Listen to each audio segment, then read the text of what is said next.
microphone turned on, though. The dinosaur is not a symbol, by the way. That's just for the QR code. Although maybe it's symbolic, because yesterday I was walking down the hall and I saw this old guy that looked familiar, and I realized I was looking in a mirror. But I'm grateful to be with you and that you joined me to talk about symbolism found in works of pedagogical composers. I invite you to move up close if you haven't already, because it may be hard for you to see some of the musical examples. The QR code, as I mentioned, is there for the handout if you would like to see that. Let me just mention that in my own writing, I've been interested for years in performing and teaching works by master composers who incorporated symbolism in their writing.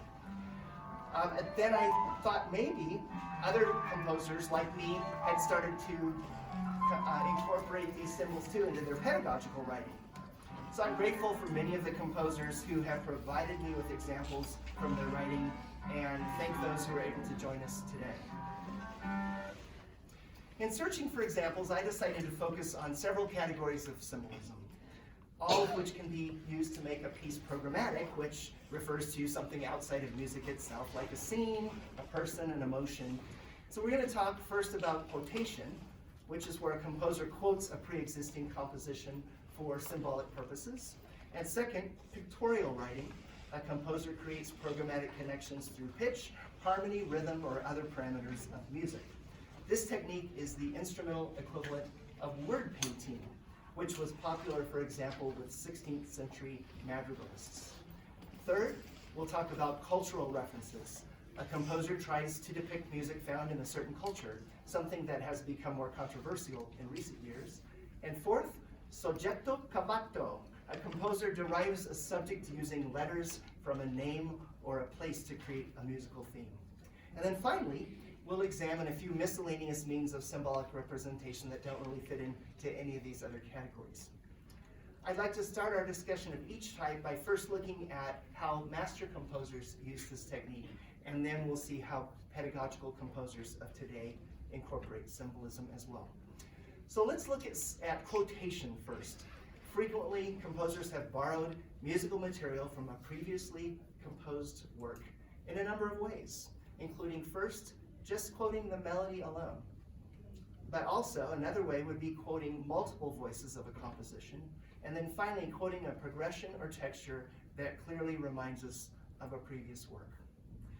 Familiar melodies have been borrowed by composers since at least the early Renaissance. Notably, the Dies Irae chant that we're hearing now has been used by countless composers to symbolize death, including Brahms in Opus 118, number 6.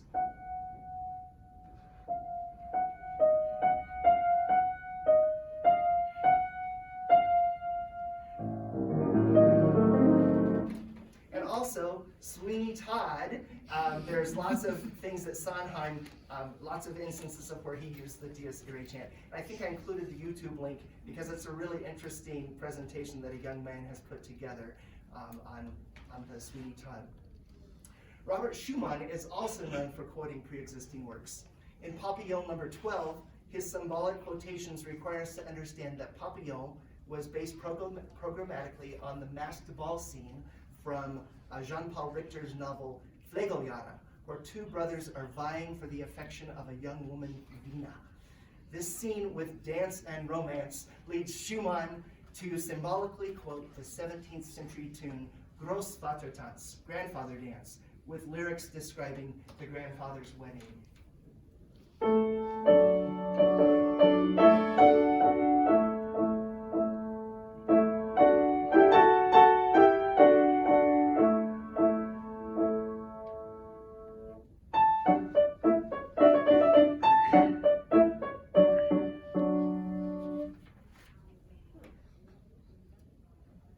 Schumann also quoted from Beethoven's song cycle An die ferne Geliebte in the first movement of his Fantasy.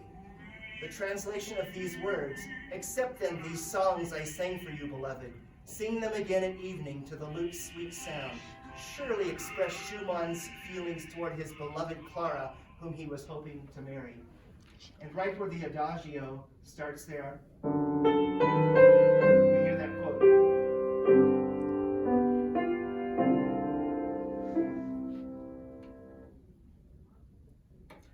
composers also quote multiple voices of a pre-existing composition.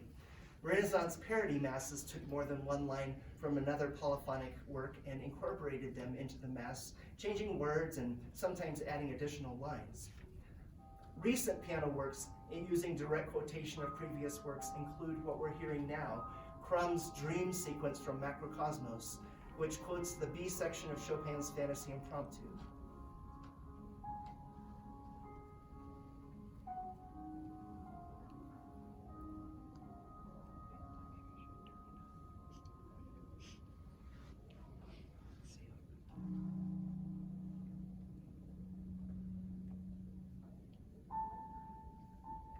Rossley Finney quotes Chopin's G minor Ballade in his narrative in retrospect, and in Rockberg's Nachbach we can hear some quoting and paraphrasing parts of Bach's Partita No. 6. The final type of quotation is borrowing a progression or texture from another composer in a manner that would be recognizable. Early examples include the Baroque stock melodic harmonic patterns used in multiple compositions and improvisations, such as this Romanesque that we're hearing. Rockberg's Nachbach also includes sections where the texture is definitely suggestive of Bach, even when the pitch material is far less tonal.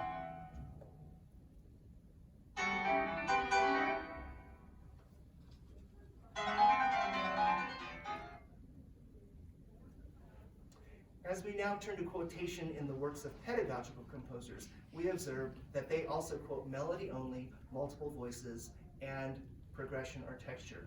Here, Melody Bober uses two motives from the Irish folk song Killarney in her piece Killarney's Jig in order to make a symbolic connection to Irish music. That's the first motive she uses on the second line. She uses this on the first line.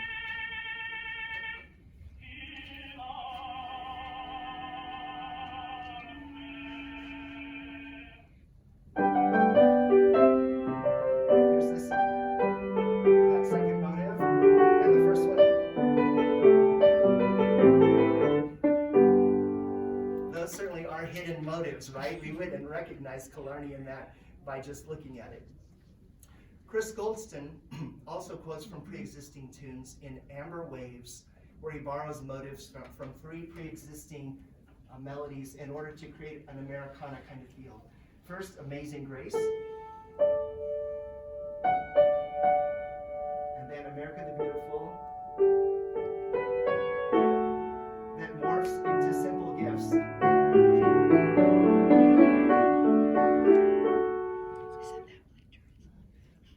In my Christmas suite of 3 carols called The Christmas Shepherds, I incorporate motives from Handel's Messiah relating to shepherds. The pastoral symphony, pastoral, think bah, sheep, right, is used in the introduction of How Great Our Joy. The words of the carol start, "Why I'll buy my sheep." So I use the double thirds and the melodic motive in my intro that come from the pastoral symphony. The second movement, It Came Upon a Midnight Clear, quotes He Shall Feed His Flock.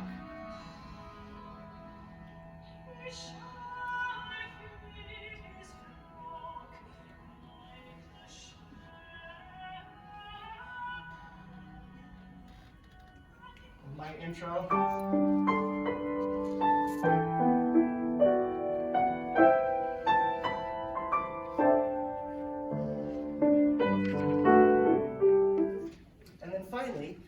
Movement, There Were Shepherds Abiding in the Field is used as the intro of the final movement, thus unifying each movement musically with the Messiah quote and with the literary theme of shepherds.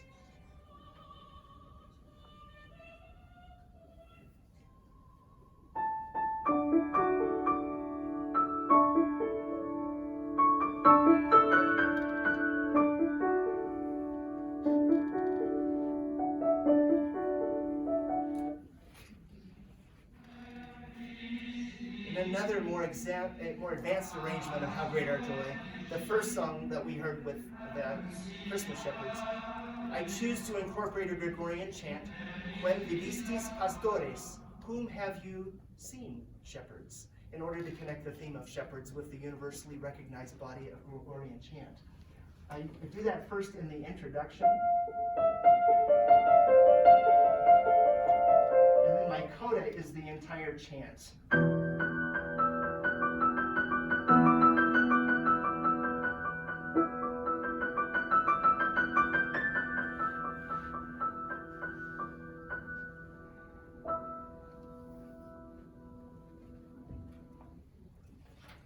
The hymn, Brethren, We Have Met to Worship, is one of America's oldest. I quote it in my piece, Pennsylvania Dutch Country, since this region is home to many Amish people, and I connect the early hymn with these early settlers.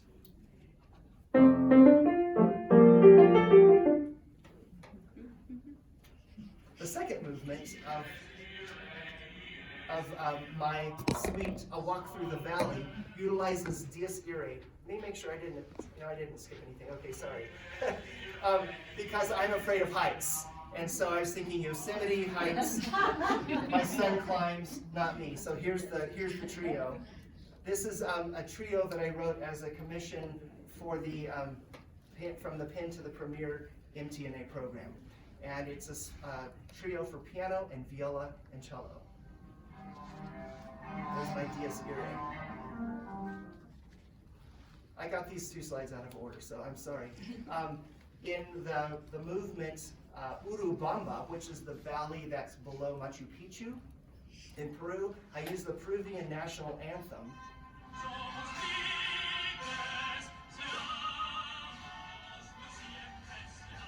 Change the meter up and it sounds like this.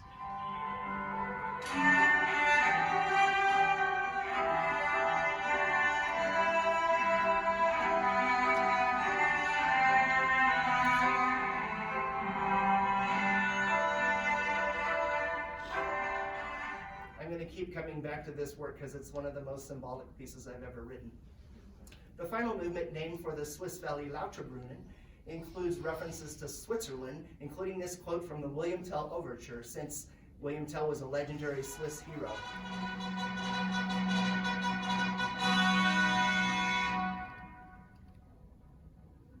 Bum, bum, bum, bum. Bum, bum, bum, bum. And here.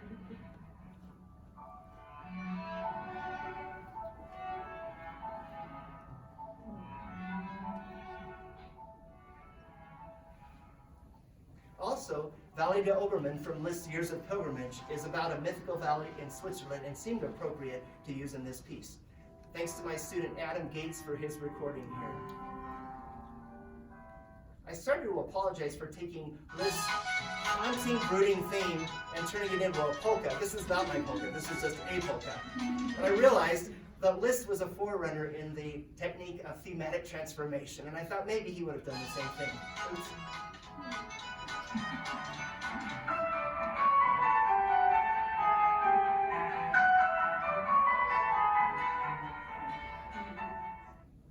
Kevin Olson quotes, oh where has my little dog gone?" putting the melody in minor for his sheet solo with a punny title, which is called A Ghostly Tale.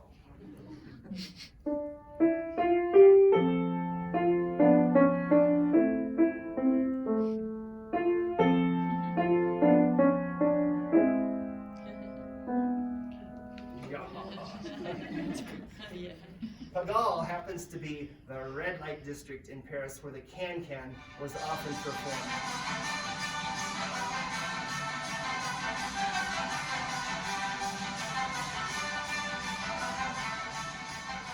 Eugenie Rochereau appropriately quotes Offenbach's can-can in her piece, Passing Through Pigalle.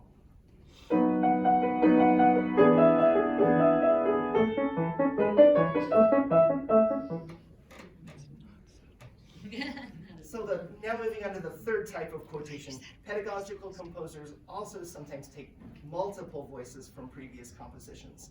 Chris Goldston, again in Amber Waves, briefly uses the entire texture of his mom's piece, Song of the Birds. So here's his tribute to Margaret Goldston, her piece. And then Chris uses it.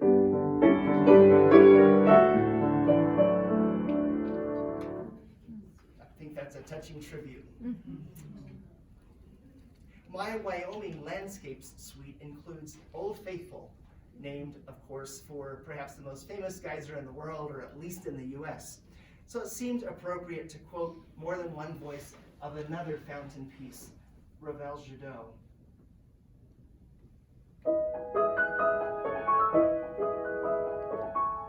And then I adapt that to be.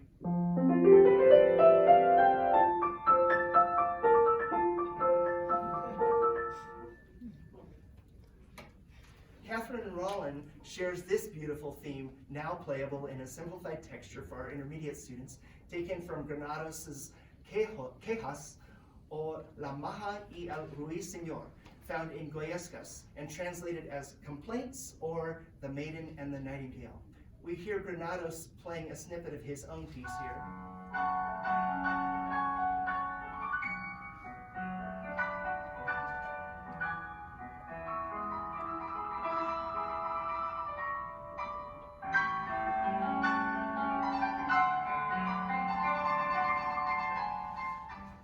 And in Catherine's homage to Granados,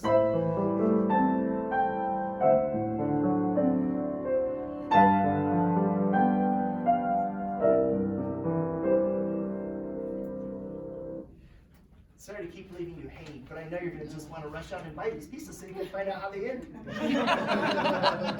Pedagogical composers also sometimes copy a progression or a texture that makes symbolic connection to a pre-existing composition. So Philip Wright, you help us to understand which Johann you're referring to here just by using this familiar progression.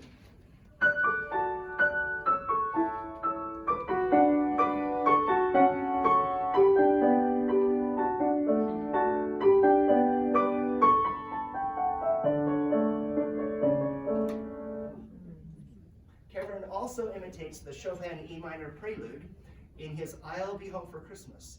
And I would argue that this is symbolic because the emotion of sadness and longing that we hear in the Chopin is very appropriate to the feeling of being away from home during the holidays, and maybe something that we felt during the pandemic as well.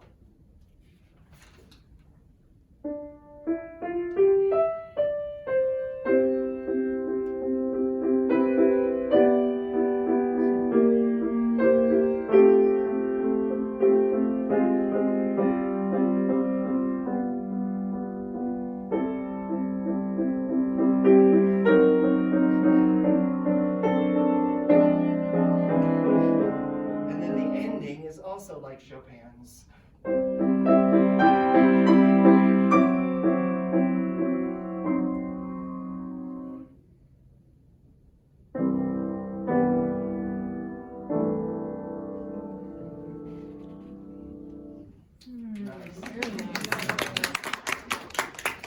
I also decided to imitate the Chopin prelude in E minor in this arrangement of Lord, I Need You. I have to tell you a story. My son, who quit piano in junior high, came home one summer and in college, and he decided to sit down and he wanted to learn a piece. And I said, why don't you try the Chopin prelude in E minor? So he did, and he learned it. It was so beautiful. I'm not touching it, and he played it beautifully. So I was inspired as I was writing this collection to maybe find a piece where I could incorporate that. So I think here the sense of longing in this Lord, I Need You is also present and appropriate for the Chopin.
Eugenie Rochereau makes a Parisian connection by using this recognizable texture and seventh chord harmonies found in Satie's Je n'appuyais number 1, in this piece where she's depicting a Parisian scene.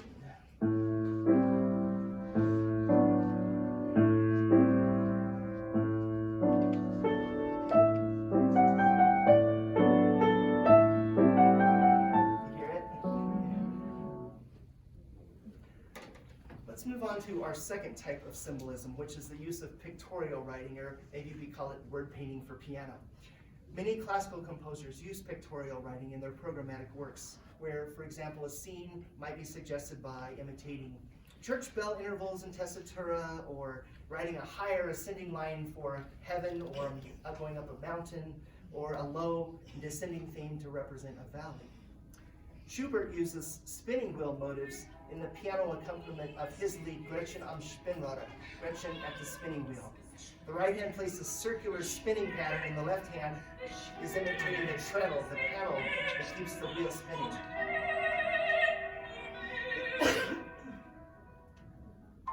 Another great example is Ballet of the Unhatched Chicks from Mussorgsky's Pictures and Exhibition. Pedagogical composers also frequently employ pictorial writing. Tom Giroux, in his sonata titled Circe Invidiosa, creates an opening motive to represent swirling waters. English painter John William Waterhouse completed his painting Circe Invidiosa in 1892. So Tom is seeking to capture the essence of this painting in his one-movement programmatic sonata, much in the same way that Mussorgsky was trying to depict the paintings of Victor Hartmann in Pictures of an Exhibition.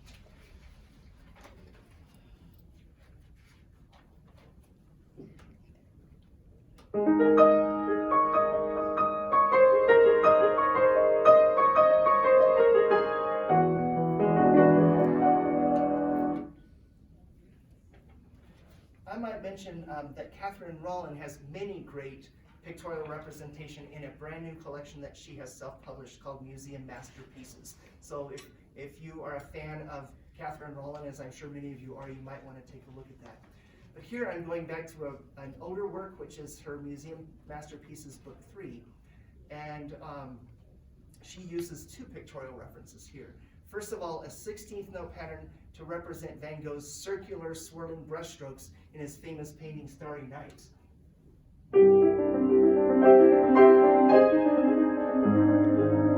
And then she has the right hand crossing over and playing quarter note chords really high to represent sparkling stars. And that goes on. I represent a different star, the Star of David, in this setting of the Christmas Carol, while shepherds watch their flocks by night, in order to represent the words, "To you in David's town this day, and this shall be a sign." So you can kind of see the triangles that are formed by this motive that you can put together to form the star.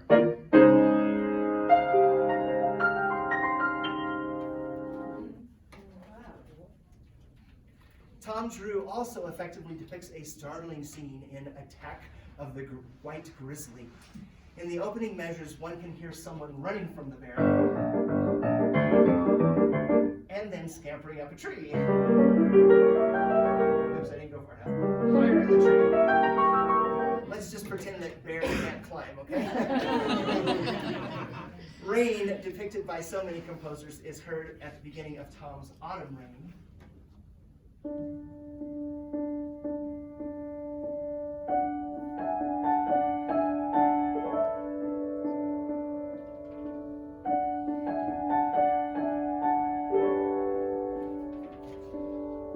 And then we hear some steadier rainfall. And then a downpour.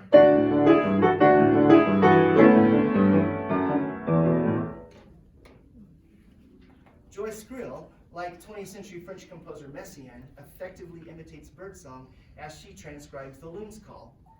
See what intervals you hear in this recording.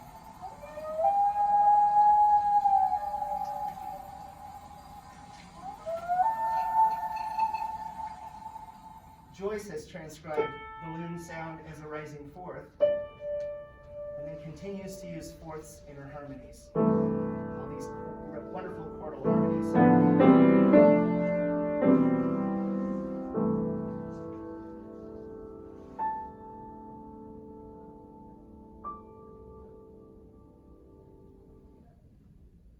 Joyce also captures the sound of leaves rustling in golden aspens through her use of broken descending thirds.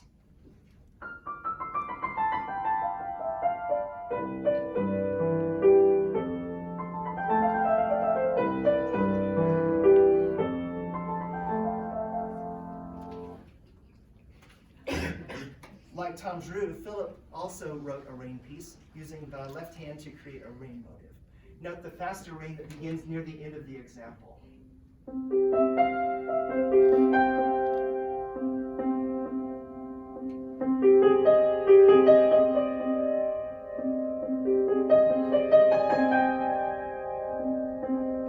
Here it comes.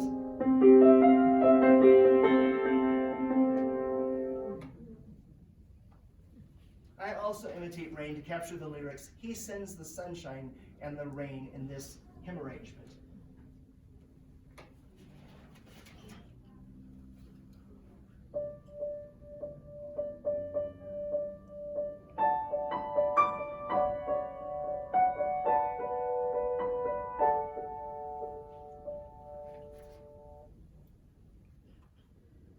Like Joyce Grill, who created the sound of rustling leaves, Philip depicts falling leaves through descending melodic lines.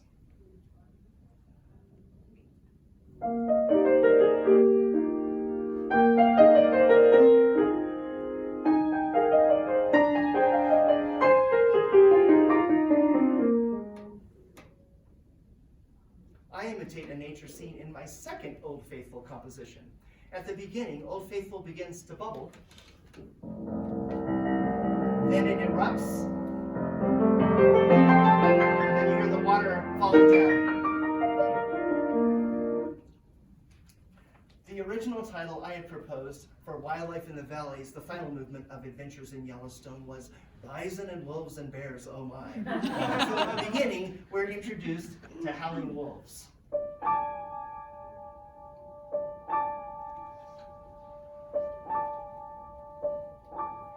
And then the bears lumber by.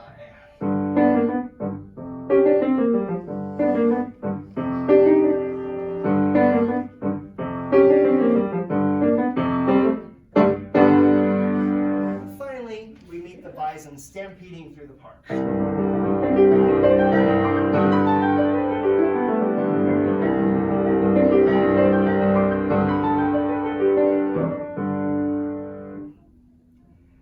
On a more serious note, the African American spiritual "Steal Away" in a collection all about heaven seems to speak on one level of going to heaven.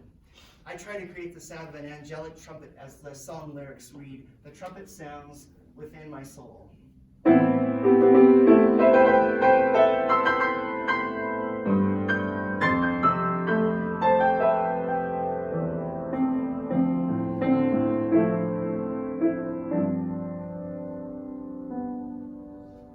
Nope, I'm not going to give you time. Looking again at my intermediate chamber piece for piano, viola, and cello, the suite opens with a descent into the first valley.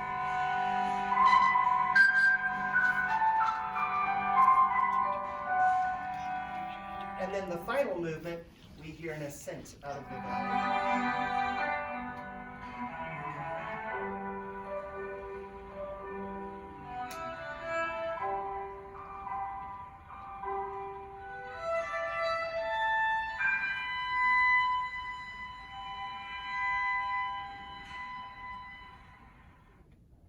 My fear of heights, I already mentioned that. Did I mention I have a fear of heights? It's depicted in the Yosemite movement, not only with the Dies Irae theme, but also pictorially through dissonance and a high tessitura for the strings. Perhaps inciting a little performance anxiety for these intermediate players who have to negotiate these higher notes.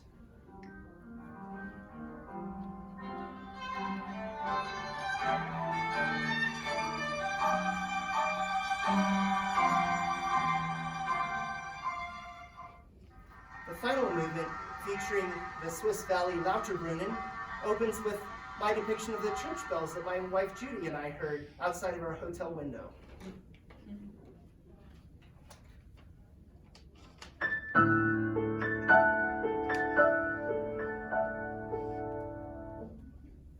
Kevin Olson, like Joyce Grill, effectively imitates birdsong as well, specifically the meadowlark. His opening theme is taken from this call.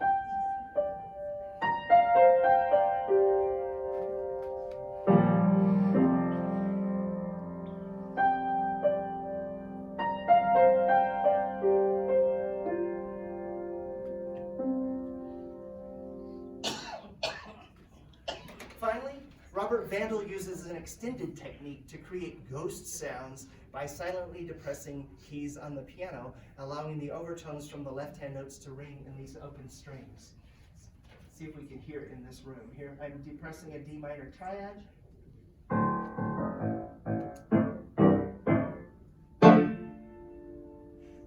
Got it?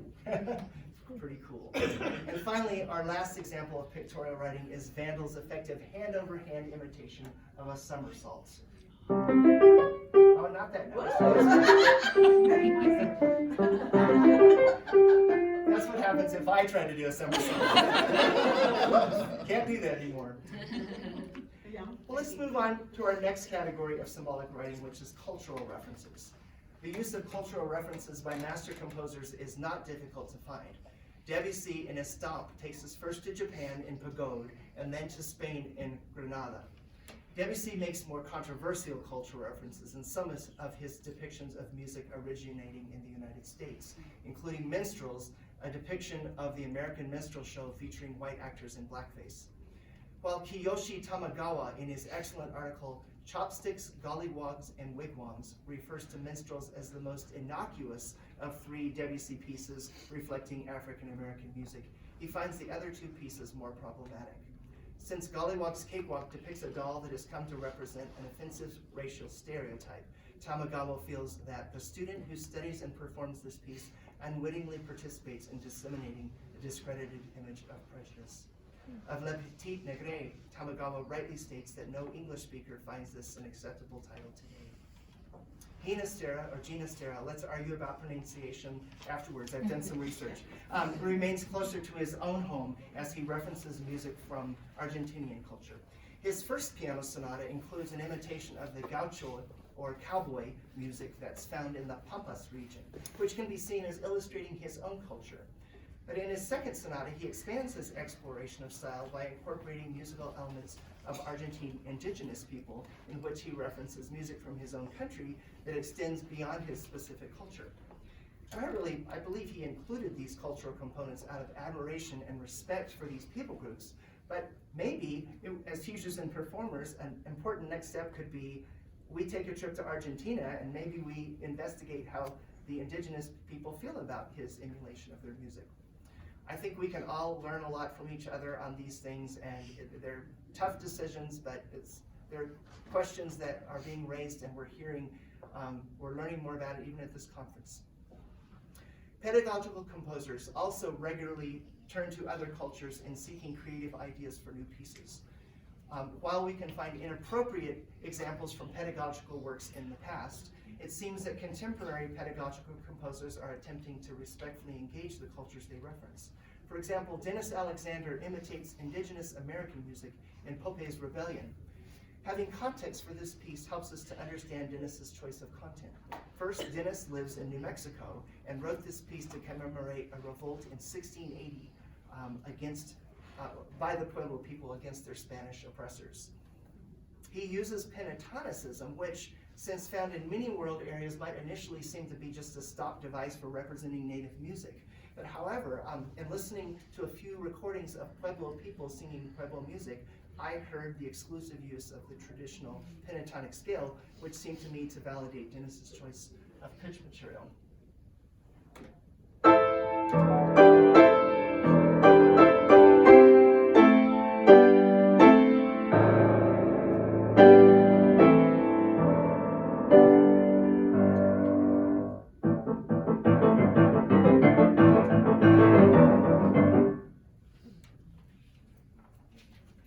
Bober, hi Melody, nice to have you here, uses characteristics of Irish music and from the Emerald Isle. In Wexford Reunion, she includes grace notes and bass fifths and other ornaments which are stylistically Celtic, like the inverted mortars.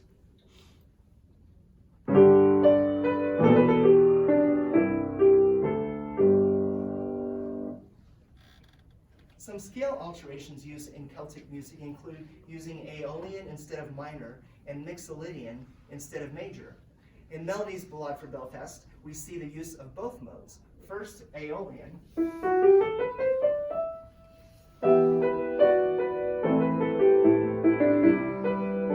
then the Mixolydian mode.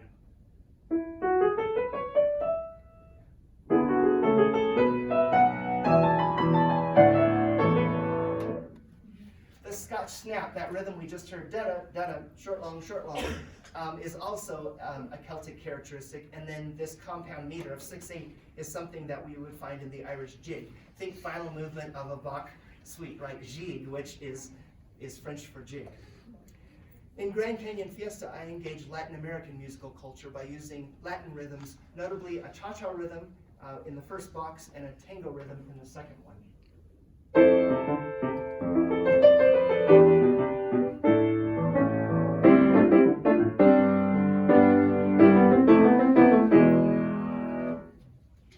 Later, there is a frequently used Spanish progression called the Andalusian cadence, which is also used in Latin American music. It can be heard as minor 1, flat major 7, major 6, major 5 in A minor, or as written here in E Phrygian, we would have minor 4, major 3, major flat 2, and then the tonic's supposed to be minor, but it's major, kind of like a Picardy third usage. So we hear that.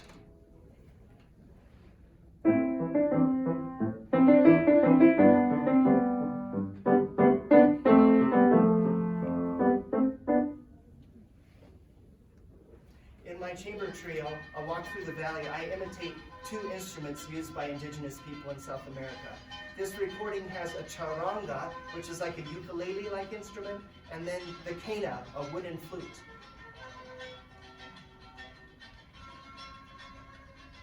At the very beginning of the piece, I simulate the sound of the quena in the high register of the piano.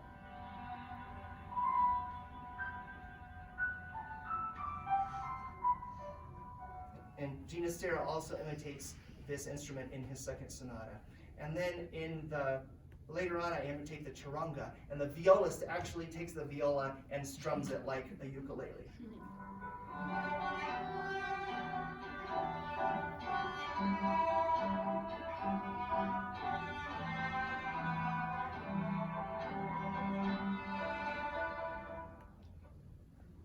Since Andean music includes the frequent use of double thirds, and maybe this is actually an influence that came from Spanish music, I utilize this interval content as well.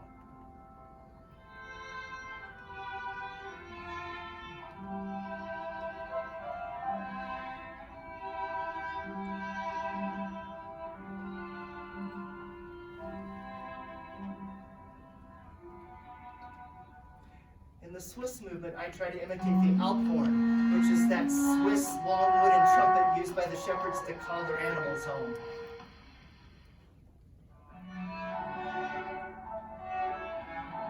I don't know, can you imitate Alp horns with strings? I don't know, I tried. To honor a famous Swiss vocal technique, all 3 instruments have the opportunity to yodel. So here we go, the piano gets to yodel first.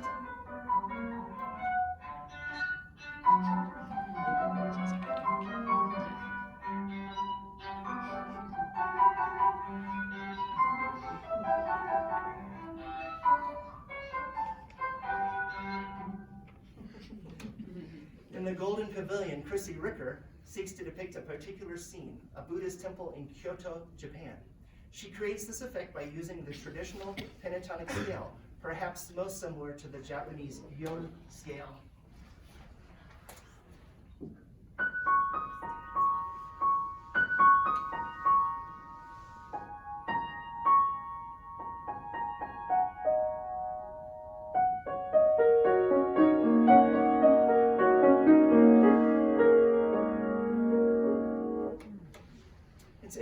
note there are a number of Japanese scales that one might choose from when writing a piece.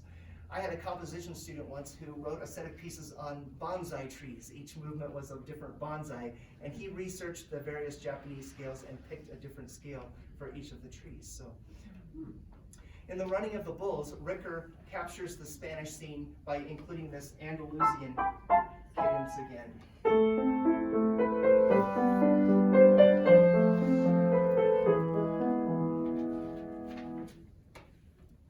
In Fantasy at Alhambra, Catherine Rowland first depicts nightingales found in the famous gardens of Alhambra. She uses the Phrygian dominant scale, the G minor scale that starts on D, a G harmonic minor, but if we start on, sorry,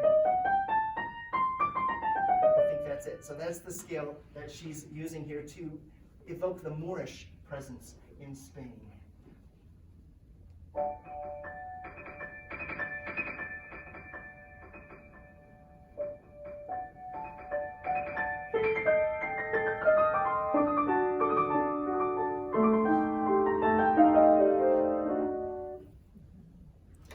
Thinking deeply about how composers use cultural references is important as we confront racial inequity and perceptions of which many of us have become more painfully aware of in the past few years. We can do this work to gain understanding about cultural appropriation, defined as the unacknowledged or inappropriate adoption of the practices, customs, or aesthetics of one social or ethnic group by members of another, typically dominant community or society. As we all continue doing research and learn to be more sensitive to our neighbors and friends whose experiences are different than ours, we can thoughtfully and conscientiously make decisions about writing, performing, and teaching music imitative of other cultures. And as a composer who has used cultural references, I'm realizing that ultimately we must prioritize teaching and playing music by composers who are writing from within their own cultures and not merely imitating the other. And in the past few years, I've had the opportunity and the privilege to teach pieces by African-American composers Florence Price, Margaret Bonds, and Nathaniel Dett, Cherokee composer Connor Chi, Mexican composer Carlos Chavez, and South American composer Aurora Roman Casares. So let's keep working to expand our repertoire together. We move now to soggetto cavato, another means of creating symbolic references in musical composition. This technique started with Italian Renaissance composers who were honoring their patrons by spelling their names in masses and so forth. So there's a number of ways to convert letters and numbers into pitches, and I've given you some possibilities in the handout and up on the screen here. Bach spelled his own name in a few of his compositions, including Contrapunctus 4 from Art of the Fugue. And remember that B, the letter B is B flat in German, A, C, and H is represented with a B natural. Other composers such as Schumann, Liszt, Brahms, Schoenberg, and Webern also have used this motive. At the bottom of the slide, we can see the BACH motive transposed, but used by Italian composer Dalla Piccola in his highly symbolic work, Quaderno Musicale di Anna Libera, musical notebook for Anna Libera, his daughter. And this title references Bach's Anna Magdalena notebook.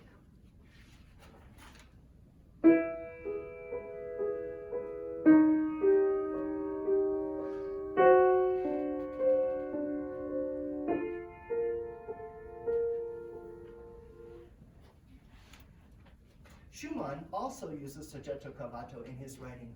In the Abegg variations, Opus 1, he honors a non-existent Countess von Abegg, although I think he knew a lady earlier in his life named Meta Abegg. So let's just look at that. Here's the A, B, G, G. Then in sequences. And then he again uses this technique in Pierrot from Carnival, honoring the hometown ASCH Osh of his fiancée at the time, Ernestine von Fricken.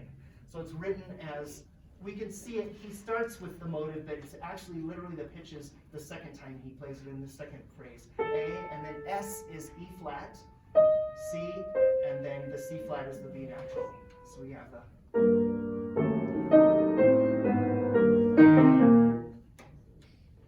And he has all those other things he uses to his representation of his own name. He has the SCH A motive as well. Pedagogical composers occasionally employ this technique as well. When Ann Rossi spells out lilac using the repeated musical alphabet to spell out the English letters. So when she runs out of musical letters G, H becomes A, I becomes B, and so forth. So here's her lovely lilac theme.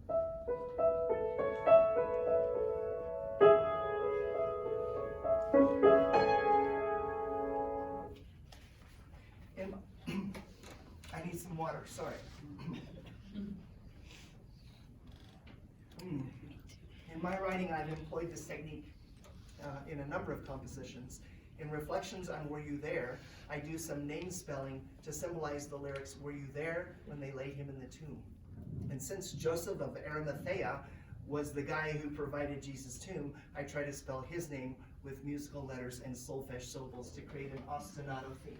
So it's A, and then, do, re, mi, fa, do, di, re, mi, fa, all of those that we've tried to forget, right? And then I go mi, me, ma, because I need an E double flat in order to get the MA. So it's A, re, ma, te, a, and so.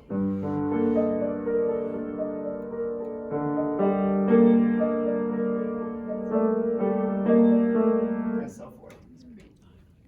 In my advanced sacred collection, Great Things He Has Done, I begin this medley with that has the collection title and spell great. So it's G, re, E, A, and then T in the key of D with movable do. So it sounds like this. And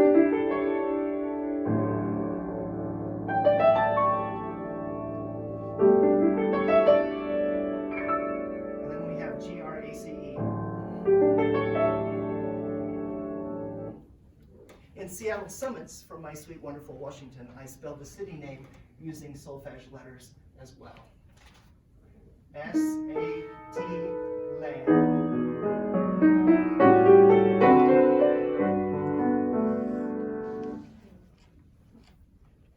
In A Walk Through the Valley, there's gobs of these things, but I only have time to mention one.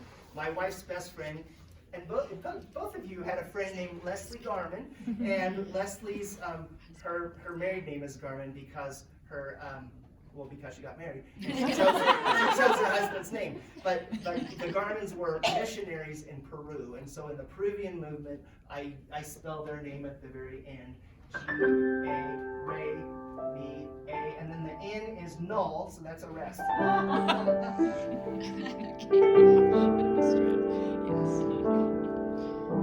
I also spell my wife's name, my daughter's name, my son's name, John Muir, whatever. As the title, A Walk Through the Valley, since it finds its origin in the Judeo-Christian scripture, Psalm 23, I use a 2-3 motive to represent 23.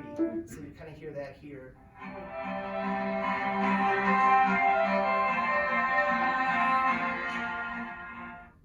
In Peering Over Pikes Peak, I also formed a numerical theme using scale degrees to represent the number pi. I know it's a stretch, but pi and pikes sound alike, I'm sorry. I needed some help to find the theme. And I always worried I'm going to copy somebody else, and I thought, probably not here. So 3.14159156341 sounds like this.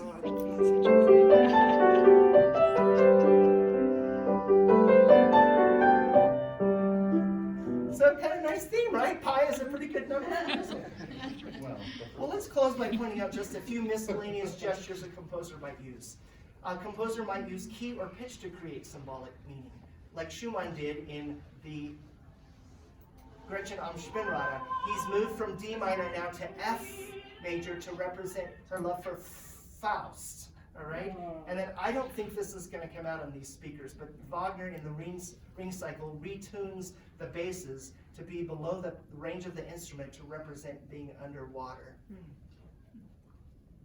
Oops. Okay, let's see. How many things did I skip? Let's see. I'm going the wrong way. Sorry, I just finished my presentation. But I didn't need to. There it is. Okay. In Tom Giroux's You and I, he uses various textures to indicate different points of view. So the opening chorale section is the first opinion.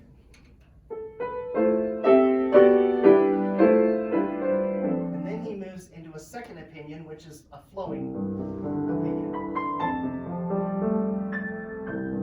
But at the end, the people come come together to come to an agreement, and we hear the flowing theme melding into the chorale theme. Everyone's getting along now. Good. A composer may also use hardware to create symbolic extended techniques. In that setting of Were You There, I place a spike on the keys to symbolize the lyrics, Were you there when they crucified my Lord? It's a real haunting effect. And then I also drop a ruler onto the strings to represent Christ as ruler of all, but also because it accompanies the lyrics, sometimes it causes me to tremble.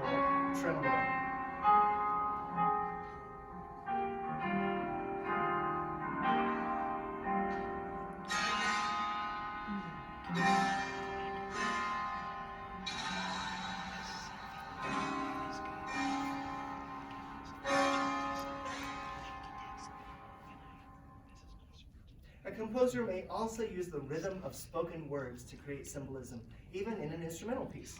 So the spoken words of my mom's hometown, Walla Walla, you can hear here. Walla Walla, Walla Walla, Walla Walla. Say it with me. Walla Walla, Walla Walla. Nice job. Okay. So I'm not the only one. Kevin Olson also took the rhythm one would use to say his title, Rhythm of the Rain, and used it as the motive for his piece. So let's try it. Rhythm of the rain. Rhythm of the rain. Rhythm of the... Okay, you got it? I like the Walla Walla bit. You like Walla Walla. Well, symbolism then really provides an effective way for composers to communicate extra musical ideas, whether by quotation, pictorial writing, cultural reference, soggetto cavato, or these other creative means. So as you perform and teach music by both master composers and pedagogical composers, and as you hopefully maybe write or teach composition, I hope you will be able to engage some of these techniques, finding or creating some of these hidden motives that enrich the meaning in the music that we love. Thank you for spending this time with me, and I don't know if you have any questions at this point, but I'm certainly willing to entertain any questions. Do you indicate any of these in your books? Yeah.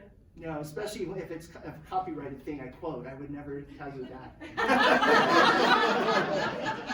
Well, only like with the words or something like that. sometimes, like because sometimes if it's a sacred arrangement, sometimes I will put little snippets of which verse it goes for. Okay. And then like that grace and great is actually labeled in the score. So sometimes. Yeah. I don't know if this is a famous quote, but my piano teacher used to tell me that good composers borrow, great composers steal. Oh my. Anything else? Well, thank you all. Thank you for being here.